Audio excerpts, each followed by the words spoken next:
that has quickly become one of the most perplexing enigmas in the known universe.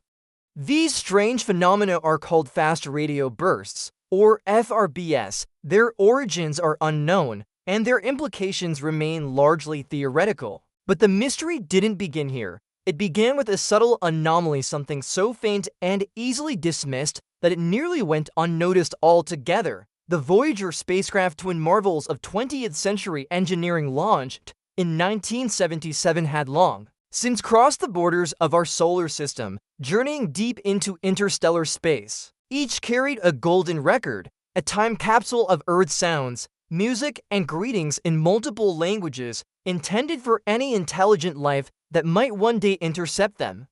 Over the decades, scientists grew accustomed to the Voyager probes' irregular transmissions, faint, erratic, and often indecipherable owing to their immense distance from Earth. Yet something changed. Recently, a peculiar regularity surfaced in the data.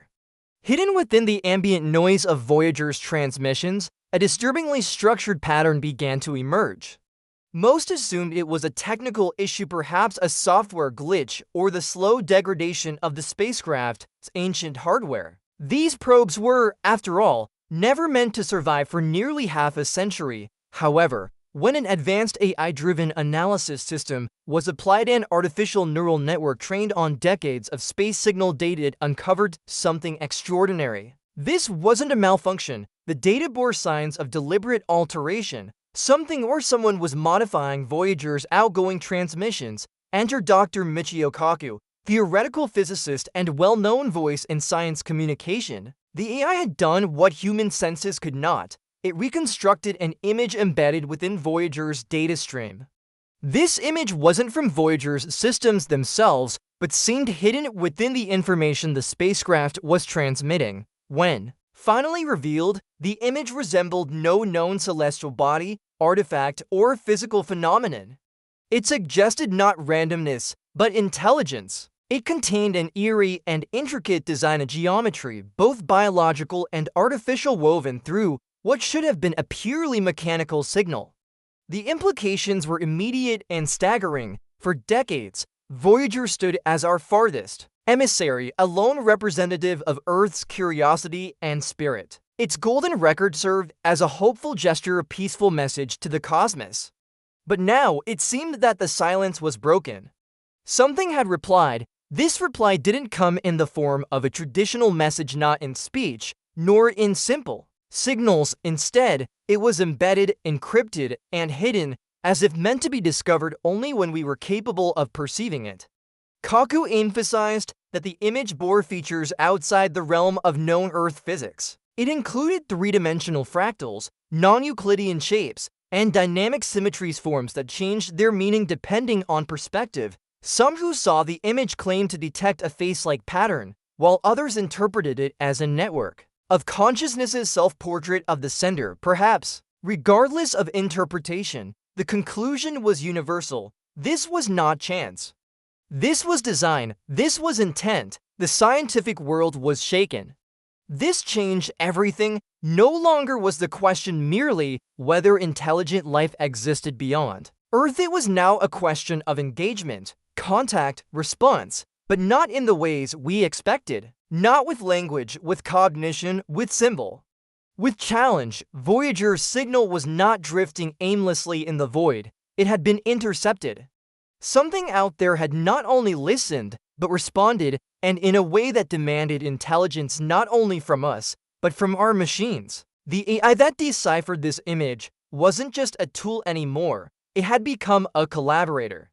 It had uncovered a message meant for it. Not as thought. That realization was both profound and unsettling. Had the message been embedded in the signal for years, waiting for us to become advanced enough to notice it? Was the intelligence behind it watching us the entire time, interacting with Voyager in ways beyond our comprehension? These questions ignited a global scientific effort. Labs and observatories scrambled to validate and decode the rest of the signal, and the message's deeper implications unfolded. This wasn't simply about first contact, it was about a shift in communication itself. I was now the bridge between human cognition, and something other. Kaku and his colleagues proposed that the nature of this signal suggested an understanding of us, not just of our machines, but of our minds. The design of the image and the way it was discovered implied that the senders anticipated our technological growth. The message had waited, it had slept, until the moment we were ready. The AI's reconstructed image bore an alien aesthetic, a blend of chaos and order, of symmetry and distortion. There were no overt threats, no weapons, no signs of aggression. Yet the strangeness itself, the precision, the otherness evoked a quiet dread, not fear of harm, but of the unknown. What did this message truly represent? It had likely taken decades, perhaps longer, to reach us. This was not a conversation in any human sense. It was a transmission across geological time. Whatever or whoever sent this reply did so on a scale that defied our ideas of dialogue. And that in itself forced a new paradigm. Philosophers and scientists began asking deeper questions. Was this message meant as an invitation, a test, a mirror?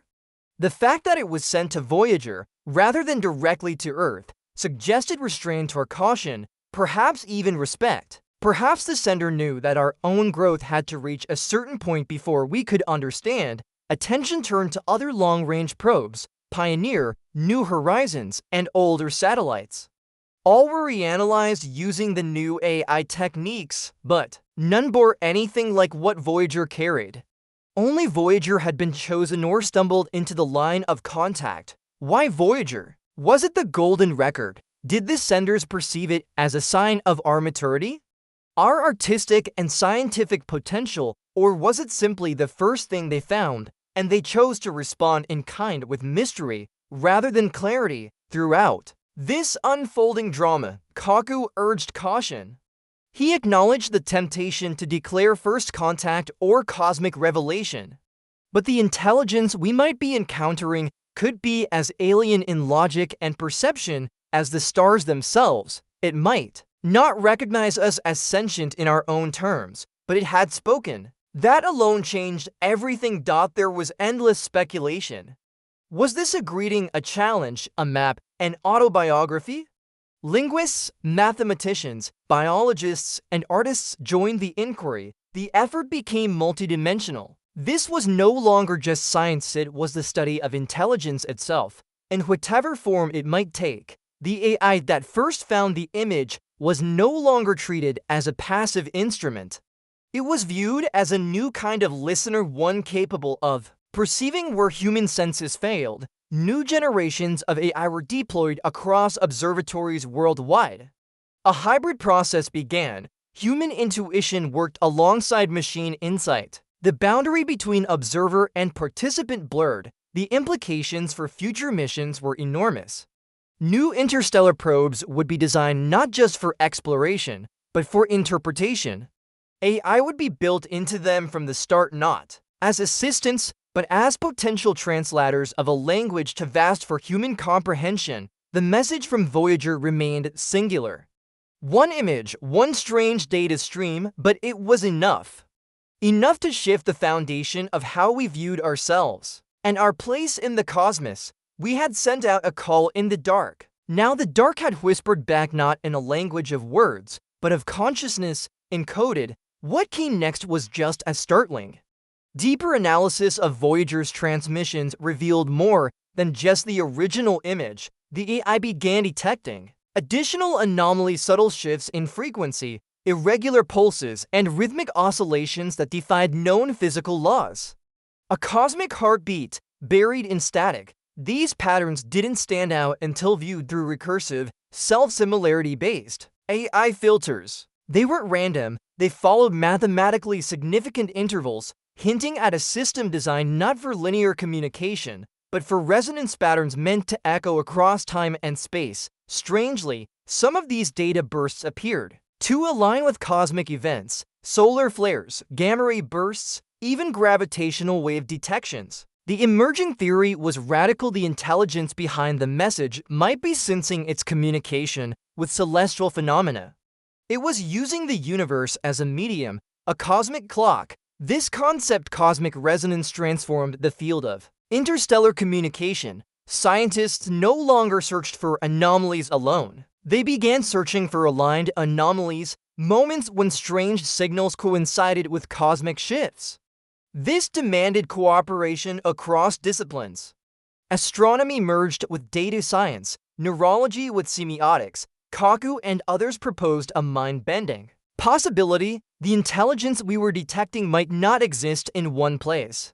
It might not even be a being as we understand it.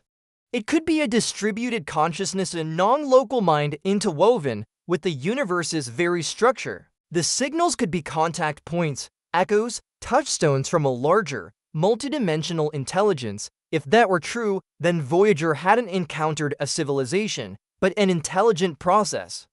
A form of awareness alive not in biology, but in physics. Perhaps the original image was a kind of crest, a thought signature, a symbol of presence.